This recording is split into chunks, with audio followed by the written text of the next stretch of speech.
नमस्कार दोस्तों, मेरा नाम है राहुल और आप देख रहे हैं हमारा YouTube channel BEd lesson plan. तो लेसन प्लान की सीरीज में आज हम लेकर हाजिर हैं नागरिक शास्त्र विषय से संबंधित एक नया लेसन प्लान, जिसका प्रकरण है भेदभाव। यह लेसन प्लान कक्षा 9 के लिए उपयुक्त है, हालांकि इसे आप कक्षा 8 में भी पढ़ा सकते हैं। तो चलिए शुरू करते हैं। जैसा कि आप लोग जानते हैं कि लेसन प्लान के फॉर्मेट में सबसे ऊपर हम पाठ योजना संख्या लिखते हैं, उसके बाद संस्था या विद्यालय का नाम और उसके बाद ब्लॉक्स बनाते हैं जिसमें दिनांक, कक्षा, विषय, चक्र और अवधि लिखते हैं। प्रकरण जैसा कि आप जानते हैं कि भेदभाव है। सामान्य उद्देश्य यहाँ पर पूर्ववत लिखा है क्योंकि पहले भी लेसन प्लान बनाए जा चुके हैं और शुरुआत के 5 लेसन प्लान तक ही सामान्य उद्देश्य लिखना होता है। तो चलिए देख लेते हैं क्या होते हैं सामान्य उद्देश्य। तो ये सामान्य उद्देश्य दिए हुए हैं। पहला है विद्यार्थियों में लोकतांत्रिक नागरिकता का विकास करना। दूसरा है विद्यार्थियों में राष्ट्रीय एवं अंतर्राष्ट्रीय दृष्टिकोण का विकास करना। तीसरा है विद्यार्थियों में भावनात्मक एकता एवं नागरिकता का विकास करना। चौथा है विद्यार्थियों में आदर्श चरित्र का निर्माण करना। पांचवा है विद्यार्थियों में प्रजातंत्र के लिए दृढ़ विश्वास विकसित करना। छठा है विद्यार्थियों की मानसिक शक्तियों एवं वैज्ञानिक दृष्टिकोण को विकसित करना। सातवां है विद्यार्थियों में देश प्रेम एवं राष्ट्रीय एकता की भावना का विकास करना। आठवां है विद्यार्थियों को देश की राजनीतिक, सामाजिक व आर्थिक समस्याओं की जानकारी प्राप्त करना, यहाँ पर प्राप्त करवाना लिख सकते हैं। और नौवां है कि विद्यार्थियों को नागरिक कर्तव्यों एवं अधिकारों का सैद्धांतिक व व्यवहारिक ज्ञान प्रदान करना। तो ये हो गए हमारे सामान्य उद्देश्य। अब बात करते हैं विशिष्ट उद्देश्यों की। तो विशिष्ट उद्देश्य में पहला है ज्ञानात्मक, छात्र भेदभाव के विषय में ज्ञान प्राप्त कर प्रत्याशमन कर सकेंगे।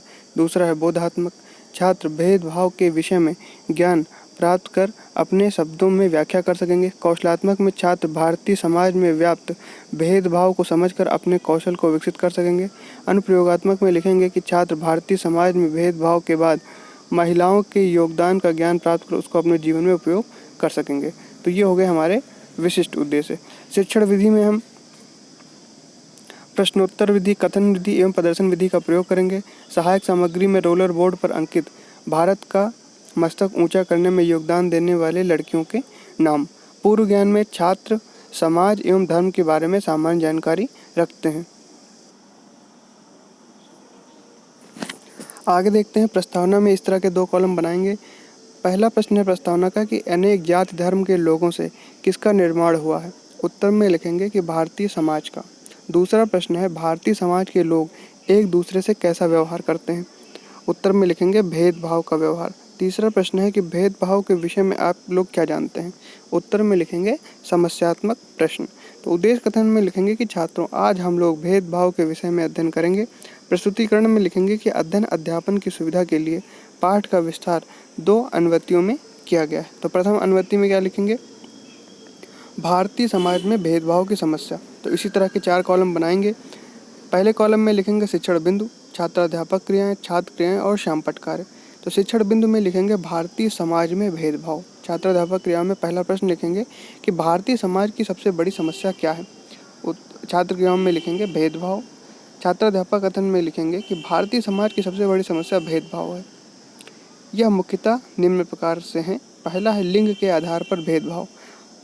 भारतीय समाज की सबसे बड़ी समस्या लिंग के आधार पर भेदभाव है। लड़कों को अच्छी शिक्षा दी जाती है, वही लड़कियों को प्राथमिक शिक्षा से वंचित कर दिया जाता है।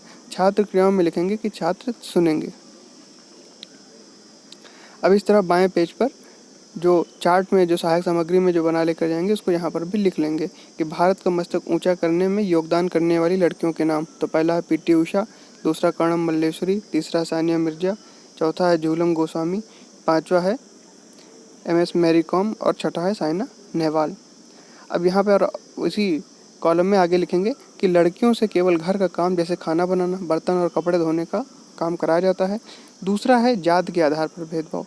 भारत में निम्न समझी जाने वाली जातियों के साथ भी भेदभाव किया जाता है। तीसरा है धर्म के आधार पर भेदभाव। भारत में अनेक धर्मों के लोग निवास करते हैं, कुछ लोग धर्म के आधार पर भेदभाव करते हैं। अब श्यामपट्ट सारांश में लिखेंगे बोध प्रश्न और उत्तर। तो पहला बोध प्रश्न है कि भारतीय समाज की सबसे बड़ी समस्या क्या है। तो उत्तर में लिखेंगे कि भारतीय समाज की सबसे बड़ी समस्या भेदभाव है। दूसरा प्रश्न है कि भारत में भेदभाव के आधार क्या हैं।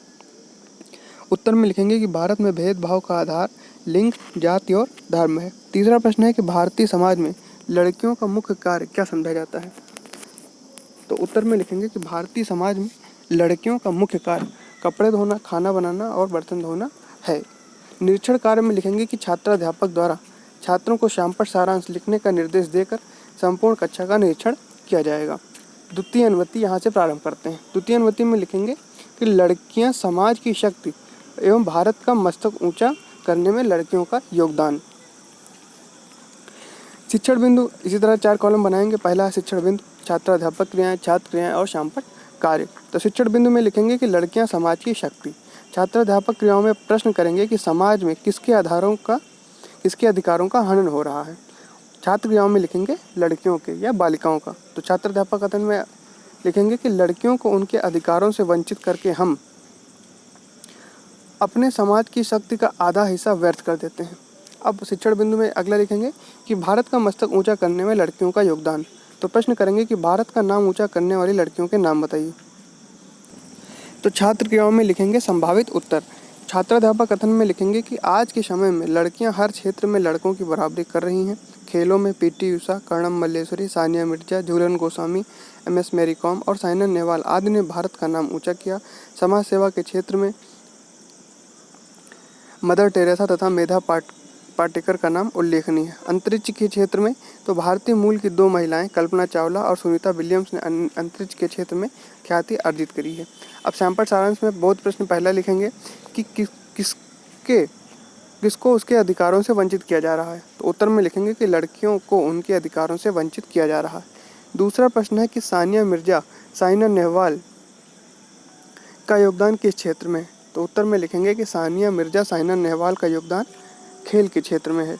तीसरा प्रश्न है कि सुनीता विलियम्स और कल्पना चावला किस क्षेत्र से संबंधित हैं। उत्तर में लिखेंगे कि सुनीता विलियम्स और कल्पना चावला अंतरिक्ष के क्षेत्र से संबंधित हैं। निरीक्षण कार्य में लिखेंगे कि छात्राध्यापक द्वारा छात्रों को शामपट सारांश लिखने का निर्देश देकर संपूर्ण कक्षा का निरीक्षण कार्य किया जाएगा। तो यहाँ पर हमारा लेसन प्लान समाप्त होता है। आपको वीडियो कैसा लगा कमेंट करके ज़रूर बताइए। चैनल को हमारे सब्सक्राइब करिए, वीडियो को लाइक करिए और अपने दोस्तों के साथ भी शेयर करें। और भी किसी टॉपिक पर, किसी सब्जेक्ट का अगर आपको लेसन प्लान चाहिए तो कमेंट करके ज़रूर बताइए। हम उसको ज़रूर उपलब्ध कराने की कोशिश करेंगे। धन्यवाद।